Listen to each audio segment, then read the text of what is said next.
everyone. So I thought I would make a video responding to Capturing Christianity's video or chat with Bart Ehrman, rather, about the problem of evil. I thought Bart Ehrman had some decent answers to things, but I thought I might give some of my own. So let's see.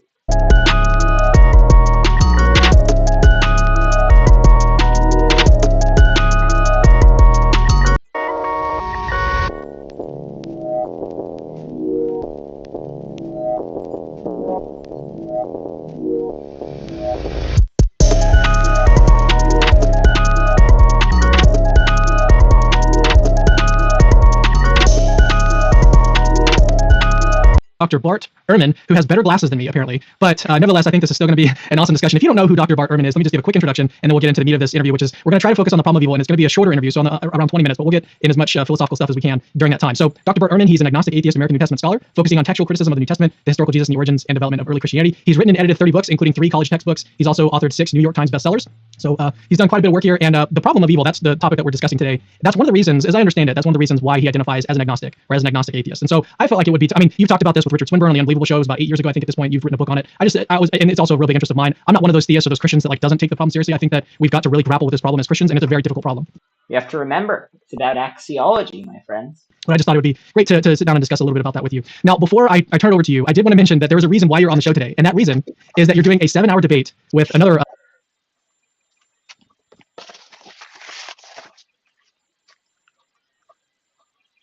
Can you hear me? I can now. Oh, sorry about that. I had my mic muted. So sorry, the question that I asked was, why did you and Mike decide to do a 7-hour debate on the resurrection? Well, we've done several debates before, and they've been frustratingly short. There's so much to talk about when dealing with this. It's obviously the biggest issue in Christianity, for the reason your graphic shows. If people didn't believe Jesus was raised from the dead, we wouldn't have Christianity, and that would affect over 2 billion people in the world, so directly. Probably affect everybody in one way or another. But there are lots of issues.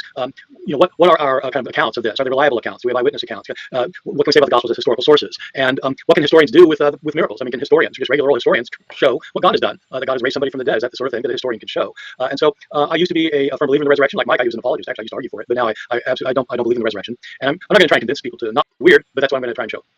So tell me one thing about this debate that maybe you haven't said on any other program so far. What's something unique? If you're interested in watching this debate, it is a paid debate.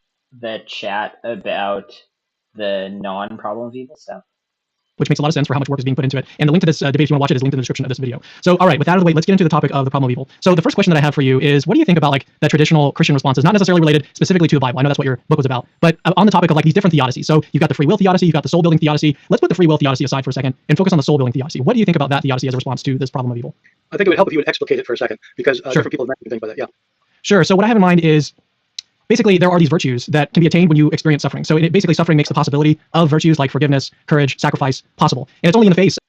Well, God's omnipotent, so it's not clear why God can't just make us have the virtues from the start. It's also not clear that those virtues are intrinsically valuable. So, courage seems like it's good because it produces other good things. It doesn't seem like courage is good in and of itself. And so to the extent that that's true, that means that God can just bring about the other things that it's able to bring about. It's not clear why we couldn't have the ability to undergo forgiveness while not experiencing horrific agony. You could just imagine a world that's exactly like this one, but every time we are happy, we experience a quadrillion times more happiness, and where we have just much more knowledge and so greater ability to understand things. That seems like clearly a better world. Of suffering, that these virtues are possible. So I guess the idea is basically about these love manifesting virtues. I've already mentioned them: forgiveness, courage, sacrifice. Something along those lines. No, I think it's right on one level that suffering can build virtue. I completely agree with that. And I think if everybody in the world had the kind of suffering that I've had, which has been hard at times, but if they've had the kind of suffering I've had, it has helped me become a better person in many ways. And so I agree with that. But God could just make Bart Ehrman great from the start.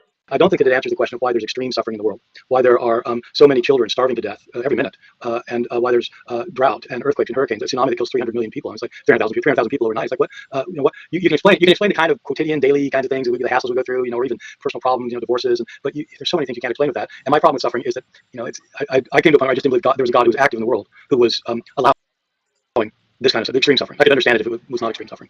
Well, I think that, I definitely agree that these virtues are very valuable. And this leads into a really interesting question.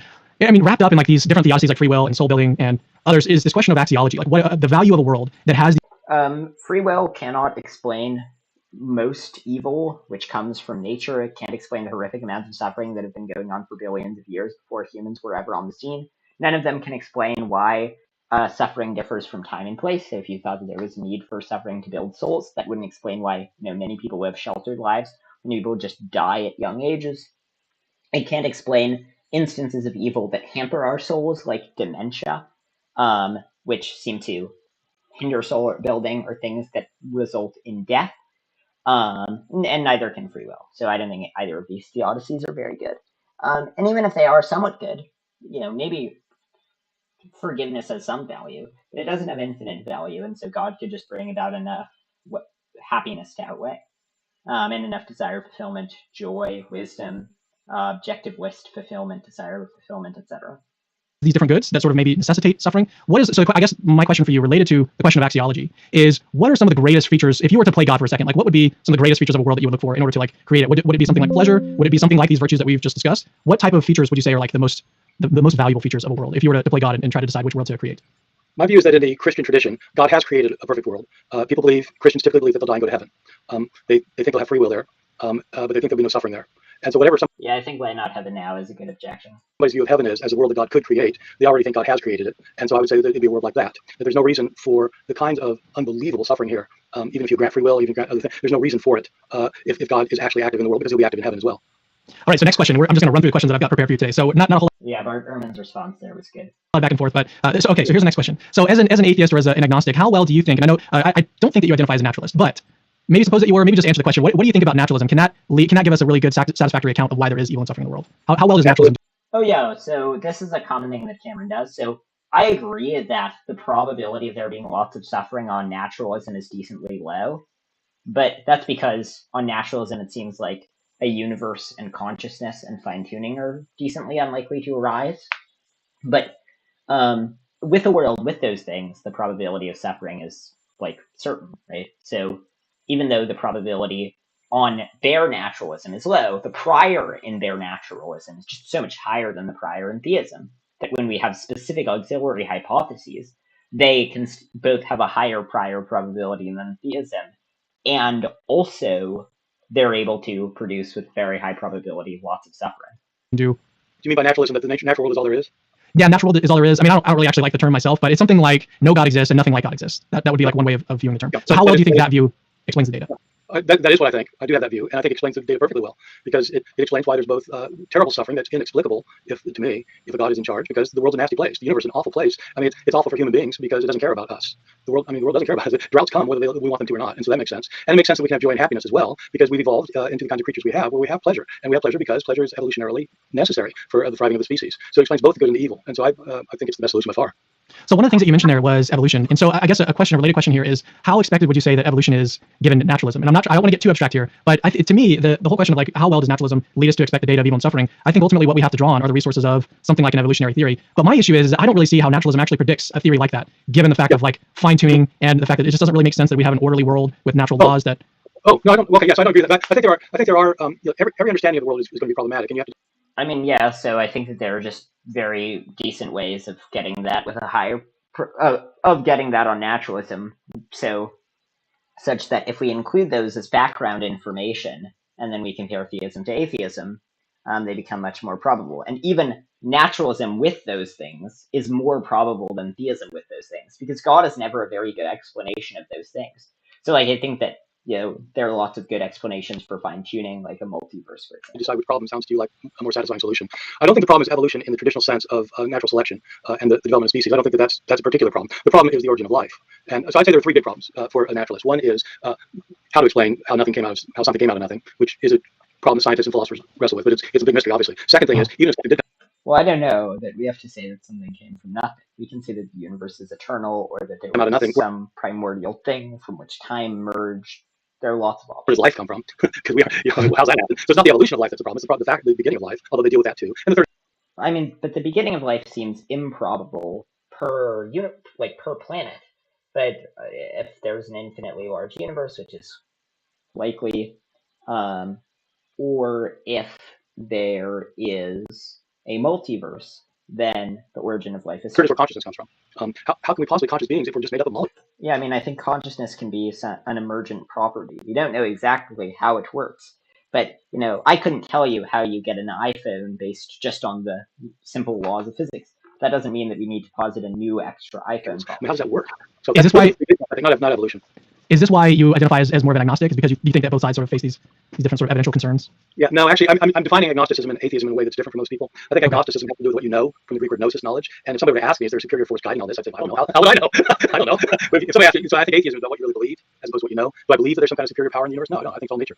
I think it's all nature. This is like this interview is going so well because it's like all the questions that I have prepared is actually like flowing just really well. So I'm very happy with it. So the next question I have is, what do you think about the view that I'll say this. I think theists should grant that the evil and suffering of the world does provide some evidence for atheism. Okay, that's I think a somewhat plausible thesis. However, theists, I think in general, like I'll use the term apologists. Apologists who are like trying to defend God's existence are going to point to different things like contingency, beginning of the universe. You mentioned consciousness and maybe even free will. There's these different pieces of data in the world that weigh in favor of theism or of God's existence. And so someone might say, okay, yes, evil and suffering does provide evidence against theism and for atheism. Nevertheless, we've got all of this evidence that tips the scales ultimately in favor of theism. What would you say in Yeah, I mean, I don't think the evidence for theism is good. response to someone that takes that line? Well, two things. I wouldn't say that the existence of evil is evidence of atheism. Atheism is just denying another position. Atheism is the natural position. In other words, it's not asserting that there's something out there. It's just saying that it's denying that there is.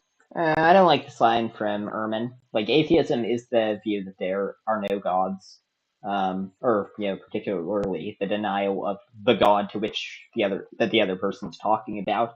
And so, whether or not it's the case that there isn't something, you can have evidence for that, right? So there's pretty good evidence that there's not a tiger in my room. But if I saw a tiger, then like the fact that I look around and see no tigers is good evidence that there's no tiger in my room. I don't see that free will or pleasure or consciousness are evidences of a divine being, because I mean I don't see why that's evidence at all. It's a phenomenon, but it's not evidence of something. It's a phenomenon that needs to be explained. It's not a phenomenon that presupposes Bart Ehrman needs more Bayes' theorem in his life. an explanation. So consciousness, I think in particular, is one that's sort of easier to see because if we have like at the fundamental level of reality, we've got a conscious being, then it would sort of make sense that we have other conscious beings in the universe that were created. Whereas on naturalism, it's sort of the opposite. So Yeah, I mean, theism does predict consciousness, but theism has to presuppose that there's already just a disembodied consciousness. And so if there is, like, that's not like, saying that we get consciousness because you start with a consciousness and then you get more consciousnesses. That's not a very good explanation. It would be like explaining, it's saying that you get consciousness because there's a conscious being, but then how is that being conscious? And so any explanation you give for consciousness, like if you have an explanation why consciousness is a priori surprising, then it would be a priori surprising that God is conscious. But second of all, I think that theism may be better at explaining the bare fact of consciousness. But when we consider specific features about consciousness, such as the horrific misery that's experienced as part of our mental life, such as the fact that consciousness supervenes on the brain, so damage to the brain affects our consciousness, none of that is predicted on theism. And so I think that overall, and the origin of consciousness being a vast, complex chemical accident, that's more probable on naturalism. Got a non-mental foundation of reality that then somehow creates conscious beings. And so to me, I think that there is some kind of evidential weight that consciousness gives to the theistic hypothesis. Yeah, no, I get it. That's what people argue. But I don't think it's right. I mean, because the issue is where does the consciousness come from? You say it comes from a previous conscious being. Where did that consciousness come from? And so you're saying that the ultimate root is something that doesn't have a beginning. That seems to be arguing against. Well, I think both atheists and theists they've got to stop somewhere. You've got to find like some foundational level of reality. Okay. And what differentiates a naturalist from a theist is that the naturalist is going to say that the fundamental reality, the stopping point, is not mental. It doesn't have any mental properties. They've got to say that as a naturalist or as an atheist. No, I don't think it's true. It means that there's no disembodied mentalness. Okay. But there's still mental. Many people think I'm mental. So I mean, the problem of origins. So that's the thing, though. If you say, well, the reason we're conscious is because God is conscious, well, why is God conscious? It's the same problem. It's not a better solution. It's the same problem. Okay, so I think we're actually out of time, and it went by super fast. Wow. I know. We're 97-hour debate. This has been a lot of fun. This has been so much fun. But I have one last question for you, and here it is. Okay. Who's going to win the Lacona-Ehrman debate? The funny thing about debates, I've done a lot of debates, and the same thing happens every time, which is not close. I don't know why. It's always a guy I'm debating. I've never debated a woman. I don't know why. Nobody's asked me to, I guess. But you come out of the debate, you say, and you and your opponent are coming out saying the same thing. Ehrman would never debate a woman. Oh man, I creamed that guy. Why'd you think you won? I'm going to think I won. To be clear, that was a joke. And so these debates really are not for people who already have the answers in their head, because they're not going to be persuaded by the other side. It doesn't matter; they're just not going to be. But there are people who are sitting on the fence who are really want to think about it and are open to thinking about the other side, and they just want to hear the evidence. And that's my concern too. I am absolutely got no concern to deconvert anybody, to make anybody give up on Christianity or to become an atheist. I have no stake in that at all. But I do think it's better for people to be thoughtful. And as you're doing, you're asking thoughtful questions, even though you have your beliefs, but you got reasons for them. And the opposite of having a reasonable faith is having an ignorant faith. Who wants, you don't want to be ignorant. And so I think it's good to be seeing what the other side is. So in summary, I think that Ehrman is your vote for the person that's going to win the debate. Well, I think my side's right. I do not think. Look, it's not that I just don't. A historian cannot show this kind of thing. This is. It shouldn't even be a debatable point. As I may show, it's not debatable whether historians can prove a resurrection. They can't, just by the nature of history, as I'll show. All right. So one last time, there is a debate. If you weren't listening to what we were just saying, there's a debate between Dr. Bart Ehrman and Dr. Mike Licona. Did the